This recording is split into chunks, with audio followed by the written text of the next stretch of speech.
Welcome to LFC Transfer Hub. Chris Sutton and Paul Merson make same Liverpool versus Newcastle prediction, but Alan Shearer disagrees. Second news is Newcastle predicted team versus Liverpool, as Eddie Howe faces Bruno Guimaraes and Anthony Gordon calls. Third news is Liverpool could be set to take a major transfer risk, but the rationale is clear. Now details. It's a big game at Anfield tonight as Liverpool play host to Newcastle United, 8 p.m. kickoff. Win and the Reds will climb above bitter rivals Manchester United into the top 4 or top 5, depending on the outcome of Chelsea's home clash with West Ham United earlier on in the evening, 5:3 p.m. kickoff. But defeat would leave the Reds level on points with Newcastle, and it would increase the threat of the defending Premier League champions missing out on Champions League football altogether next season. Now there's a still long way to go in the campaign, and even if the Reds failed to finish in the Champions League places, you would not put it past them to qualify for the competition by actually winning it. But there's no question this evening's match, and next weekend's visit of Manchester City to Anfield, are hugely important to Arne Slot and his players. Paul Merson, the Arsenal legend, a two-time title winner, wrote in his Sportskeeda column, "You don't know what you're going to get with Liverpool. It's really weird what's happening with them. They spent all that money and can't keep a clean sheet in the league.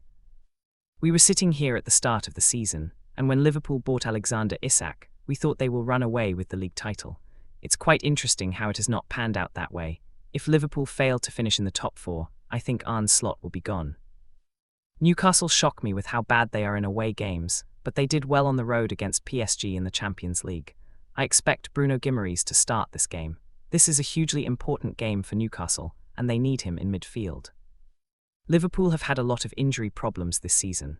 I don't understand why they did not go all in for Marc Guéhi. They needed a centre-back so bad, and they let Manchester City sign him. Now it's starting to look like Liverpool haven't bought well at all. After the injury to Jeremy Frimpong, I expect Dominic Szoboszlai to play right-back in this game.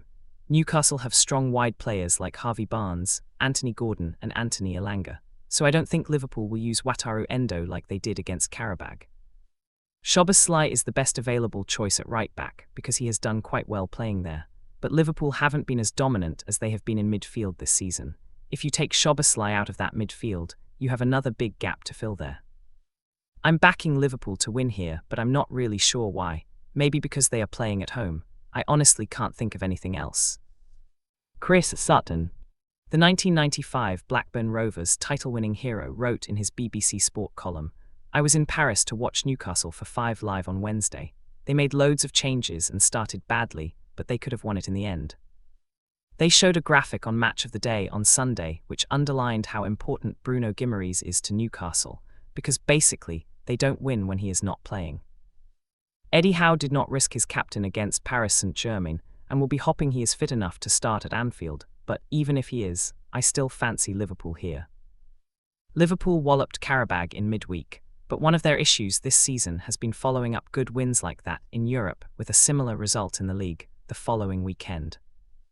I don't really trust Arne Slot's side to turn up this time either, but Newcastle's poor away form should help them here, and the Magpies' record at Anfield in the past 30 years is pretty abysmal. Prediction: Liverpool 2-1 Newcastle United.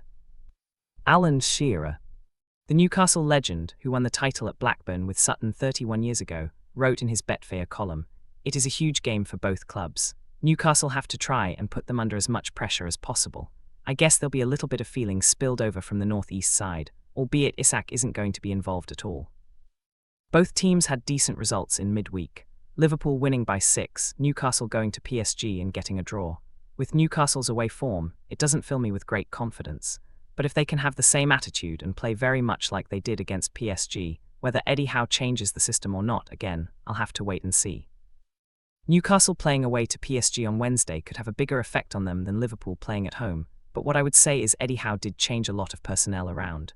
He left Bruno Guimaraes out because of a knock. He brought in Jacob, Ramsey and Joe Willock. He left out Harvey Barnes and Anthony Gordon, so he will be able to shift it around a little bit if he feels he needs to. But in terms of an away game in France on Wednesday and the travel that goes with it, getting back and Liverpool being at home, that would only suit Liverpool rather than Newcastle, but the teams in the Champions League are used to that now. On the flip side, Liverpool have defensive issues. They've got injuries and they've been really poor defensively both in general play and from set pieces. So Newcastle have to try and take advantage of that and with the pace of Newcastle, and with Liverpool really suspect being hit on the counter-attack, that should suit Newcastle. Second news is Newcastle predicted team versus Liverpool, as Eddie Howe faces Bruno Guimaraes and Anthony Gordon calls.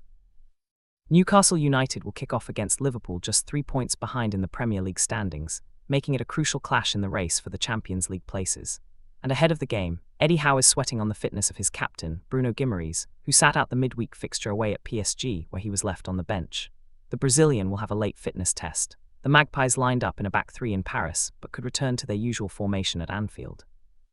Nick Pope will be in goal, with a potential back four of Kieran Trippier, Malik Thiaw, Sven Botman and the informed Lewis Hall. If Guimaraes misses out, that could mean Jacob Ramsey and Lewis Miley keeping their places alongside Sandro Tonali. Joelinton, who has caused Liverpool problems in the past, is injured.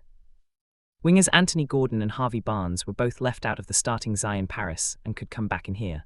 Nick Woltermaid will hope to keep his spot ahead of Jon Wisser. Head of the game, Howe was also asked about Alexander Isak. The Swede is yet to face his old side since joining Liverpool, with his record-breaking transfer move coming after the reverse fixture. Isak is currently sidelined with a broken leg. It's an ever-challenging thing, the Newcastle boss said. You lose a player like Alex, and let's put this right, Liverpool paid the money they did because he's an outstanding footballer, an unbelievable talent. We were privileged to have him for the years that we had him. We loved working with him. He was an outstanding player. When you take that player away from your team, it's going to change the dynamics, that's for sure. Then you have to try to find a way of not replacing him, but finding a player or players who can still make the team really effective. We are still in that moment, and we've been trying to do that all season. I think the guys who have come in have done a very good job. But we're still finding ways to get the best out of the new players that we've signed without training, with very minimal time to do any work with them. There has been video analysis, talking to them, which is great, but it's not the same as getting the work on the training pitch. They've done really well, and they're trying to give the team the best that they have, and we are trying to adapt. Third news is Liverpool could be set to take a major transfer risk, but the rationale is clear. With a total of 5 injuries, Liverpool shouldn't feel like it is in a crisis when it comes to the number of players it has available. However, with no senior right-backs and a patchwork defence, it is hard to say anything other than that. Nonetheless, Joe Gomez, though he will miss out this weekend when the Reds take on Newcastle United, should be back soon. Ibrahima Konate returned to training on Friday and will take part in Saturday's game. While Inter Milan might be keen on Curtis Jones, Liverpool has no intention of losing players before Monday's deadline. Though Jeremy Frimpong and Connor Bradley are out injured at the moment, that won't remain the case forever. And as a result, signing a player to play in their position would be short-term thinking. Of course, it goes without saying that not bringing anyone in this winter brings with it the risk that Liverpool could fail to qualify for the Champions League. Not doing so, though, is a strategic choice. If Liverpool were to sign a player before the deadline, it would have to be someone who would work for the next 6 years, and not just the next 6 months. There is a very good reason for that. While Liverpool could leave itself short of options before the campaign is out, with a place in the top 4 or 5 spots far from guaranteed, it is choosing to focus on the bigger picture. If the Reds spent money on a centre-back who is available this month, but isn't necessarily the perfect fit beyond this season, that would make things harder in the future. Liverpool would have an extra body in a position, and selling players is not always straightforward. Trading, as the Chelsea bomb squad shows, is considerably more difficult than Football Manager might have you believe. That was only possible because it hadn't already spent that money in the 2 transfer windows. There is clearly a balance to be struck. If Liverpool gets 1 or 2 more injuries, Arne Slot's men will be even more up against it when it comes to the Champions League chase. Losing out on that competition would be a hammer blow. Undoubtedly, Liverpool is taking a risk by not adding more depth to its roster. Going against its long-term transfer plan, though, would create a problem of its own.